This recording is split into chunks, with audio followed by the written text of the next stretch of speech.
se estructura el almacén dentro de SAP S/4HANA EWM. Al final va a ser lo mismo que como se estructura en IWM, en WM, pero simplemente en SAP S/4HANA va a estar integrado dentro del mismo core o del mismo ERP. En primer lugar vamos a ver la visión general de esta estructura de almacén. Luego supongamos que tengamos un centro, que va a ser una fábrica, o un centro de distribución. Cada edificio, digamos, o cada localización normalmente se configura como un centro. Y este puede tener distintos almacenes. Esto sería la distribución que normalmente se realiza dentro del ERP, dentro de SAP, no en EWM, no en la funcionalidad de Extended Warehouse Management. Es la funcionalidad que se conoce como gestión de inventario o SAP IM, Inventory Management.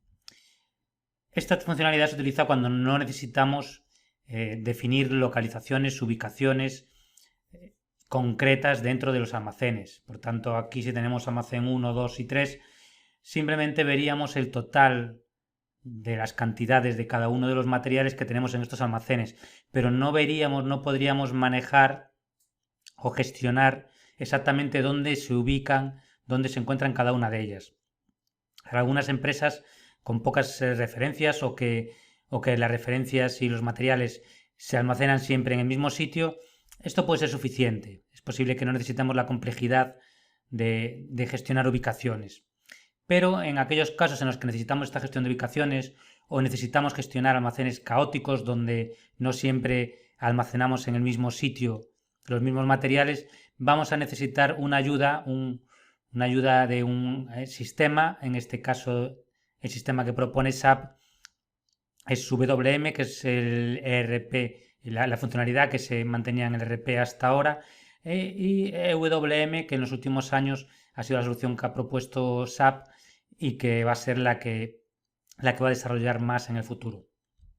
Por tanto, en la parte de SAP EWM, lo que vamos a tener es una estructura o un nivel organizativo superior que se va a llamar número de almacén. Este es el nivel organizativo superior dentro de EWM. Es el mismo, tiene el mismo nombre que en el caso de WM, de la funcionalidad anterior que SAP proponía, y puede representar distintos almacenes, varios almacenes, o incluso podríamos utilizarlo para representar distintos centros dentro de él, ya que por medio de las diferentes organizaciones que tiene por debajo que vamos a ver, sería posible gestionar movimientos o control de stocks en estas diferentes ubicaciones o localizaciones. Luego, lo primero de todo, cuando definimos EWM, es conocer qué número de almacén estamos tratando. Normalmente, cuando se hacen rollouts a fábricas de implantaciones de SAP, pues se define un número de almacén distinto para cada uno de los sites. Por ejemplo, para cada planta, cada fábrica va a tener un número de almacén distinto, que puede incluir también pues almacenes que tengan cerca pero que sean utilizados por esa planta o por esa fábrica. Inmediatamente debajo de este número de almacén tenemos lo que se llaman tipos de almacén. Tipos de almacén los podemos definir ya sea por su proximidad física. Por ejemplo, podemos tener una zona de estantes por su tipología de materiales que se guardan ahí. Podemos tener un tipo de almacén para producto terminado, un tipo de almacén para materia prima. Podemos tener distintos tipos de almacén para materia prima, para sustancias peligrosas, digamos, o para cualquier tipo que se nos ocurra. O por tipo de almacenamiento. Por ejemplo, en este caso podemos crear un tipo de almacén para estantes, otro para vasijas si tenemos producción en procesos, u otros, cualquiera que se nos ocurra. En el momento que vamos a la implantación de SAP, definiremos qué tipos de almacén necesitamos en función de las necesidades, de los requerimientos de cada sitio. Estos tipos de almacén, además de separar lo que son distintas ubicaciones físicas, también nos permite definir ciertas características que van a ser inherentes a estos tipos de almacén. Podemos definir la forma en la que se van a mover los materiales dentro de ellos. Por debajo de los tipos de almacén vamos a tener lo que se llaman ubicaciones. Esta es el más bajo nivel dentro de la estructura de EWM, que va a definir una ubicación, es decir, una localización. Siempre que hagamos un movimiento dentro de EWM necesitamos decirle la ubicación de origen y la ubicación de destino, ya que esto va a definir exactamente el punto donde vamos a dejar o donde vamos a mover un material. Pero dentro del sistema podemos definir lógicamente una ubicación que sea, pues puede ser una estantería concreta, una columna y un nivel, o puede ser pues una habitación, si es una habitación pequeña donde no queremos llevar el control de las localizaciones diferentes que hay dentro de esta habitación pequeña. En cualquier caso, siempre que hagamos un movimiento, vamos a ver en próximas lecciones órdenes de almacén. Para cada orden de almacén, que va a ser un traspaso o un movimiento de un sitio a otro, necesitamos la ubicación de origen y la ubicación de destino, ya que esto nos va a definir exactamente de dónde a dónde estamos moviendo una cantidad de material. Luego, dentro de cada tipo de almacén vamos a tener distintas ubicaciones. Podría ser una, pueden ser unas pocas o pueden ser muchas, según las necesidades que tengamos. Cada una de estas ubicaciones será un código único dentro del número de almacén que identifica unívocamente esa localización o esa ubicación en este caso. Dentro de la ubicación vamos a tener lo que se llaman cuantos, vamos a ver la definición posteriormente, pero esto va a ser agrupaciones de los materiales homogéneas dentro de estas ubicaciones. Los cuantos es lo que nos va a permitir luego hacer movimientos. No podemos hacer un movimiento de materiales que no sean homogéneos, por ejemplo, de varios materiales distintos a la vez. Siempre que hagamos una orden de almacén va a ser por un almacén por un material concreto. Si tenemos lotes, pues van a ser del mismo lote. Pues estos cuantos nos va a definir la mínima cantidad que podemos mover dentro del almacén. Y pues aquí, dependiendo de cómo lo definamos, pues podemos tener un único cuanto en cada ubicación si solo permitimos un almacenamiento homogéneo, es decir, el mismo material, el mismo lote, o podemos tener más de uno si permitimos pues almacenamientos mixtos de diferentes materiales o de diferentes lotes del mismo material en la misma ubicación.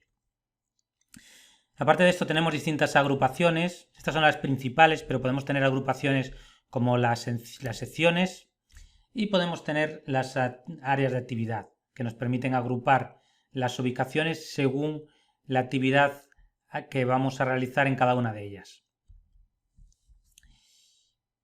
Número de almacén, como hemos visto, va a ser la unidad organizativa de más alto nivel y normalmente corresponde a cada fábrica, centro de distribución o almacén. Luego podemos tener distintos números de almacén dependiendo de distintos centros o centros logísticos, o como he dicho antes, podría ser que tenemos un número de almacén que agrupa distintos centros o distintos centros logísticos, centros de distribución. Tipos de almacén, pues tal como hemos visto, es una unidad organizativa que divide el número de almacén en diferentes unidades. Es decir, tenemos un número de almacén que engloba toda una planta, toda una fábrica, incluso varias fábricas, y el tipo de almacén nos permite el subdividirlo en grandes bloques o en grandes áreas. Por ejemplo, si tenemos el número de almacén 001, podemos tener pues tipo de almacén estantería alta, tipo de almacén estantería baja, semiterminados, terminados, etc. Es decir, nos va a permitir hacer una subdivisión del número de almacén en distintas subdivisiones o tipos de almacén. Áreas de almacenamiento, pues subdividen los tipos de almacén por distintos motivos. Podrían ser pues zonas de materiales de frecuente uso, pues de esta forma podemos definir dónde se van a almacenar estos materiales que necesitamos utilizar frecuentemente. Agrupación de materiales con necesidades de manejo similares, que nos va a servir pues para organizar mejor el almacén, y como vamos a tener que utilizar distintas herramientas para moverlos, para hacer el picking o para almacenarlos, pues tenerlos agrupados nos va a facilitar su uso y otras que se nos puedan ocurrir. Por tanto, tenemos número de almacén, tipo de almacén y distintas áreas de almacenamiento según estas características. Y por último, ubicaciones, como hemos visto, la localización exacta donde un material es colocado y de dónde va a ser extraído, es el nivel más bajo dentro de la estructura de almacén, y pueden ser creadas en el menú de usuario o en parametrización, es decir, se pueden crear directamente por el usuario o pueden ser definidas previamente en el momento en que hacemos el modelado o en el momento que hacemos la implantación de SAP EWM. Por tanto, si tenemos un tipo de almacén, dentro de él pues vamos a tener distintas ubicaciones. Estas pueden tener distintos códigos para identificarlas, pero siempre creadas dentro de un tipo de almacén. De forma que solo con esta ubicación, con estas coordenadas únicas, el operario de almacén va a ser capaz de saber a dónde tiene que ir a recoger un material o dónde tiene que colocarlo si el sistema se lo está indicando.